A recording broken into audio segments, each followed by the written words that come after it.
Why should you charge a service fee and take a deposit before you do a field welding install or field welding or any type of project in the field?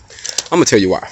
This project right here actually came out. The gentleman wanted the top cut off, so I cut the top off. But before I gave him a price, kind of told him what I was going to do to try to do it, and he bought a small grinder and he tried to do it.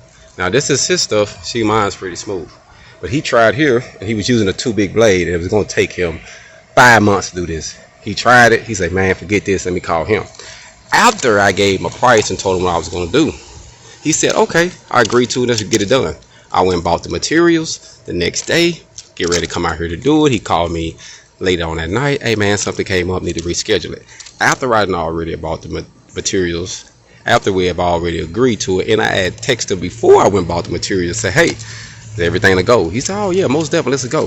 That morning, well, maybe did that eating, he came, tried to do it, says, oh, I can do it. Realized he couldn't do it, then he called me back. So, just want to say that it's wise. Don't tell your left hand what your right hand doing. Some clients or customers might say, man, how would you do it? Don't tell them.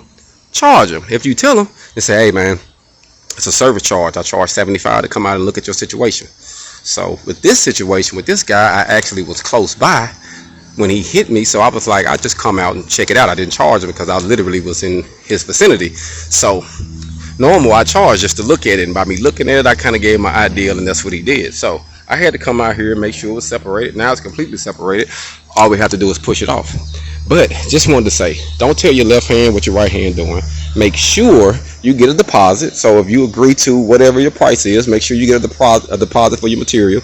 I actually just went and gone and bought it because all I had to do was buy different grinding blades. So I just bought a bulk pack because I knew I was going to damage some and some wasn't going to work or might break one. So I wanted to have more so I won't have to leave and go back to the store. So I just want to give you an update on that. I finished the job, got paid, he's happy, but he did try to do it himself after just talking to me. So don't give all your free game away. Don't give all the game away. Just give a little bit enough to get them to call you back. Hold on.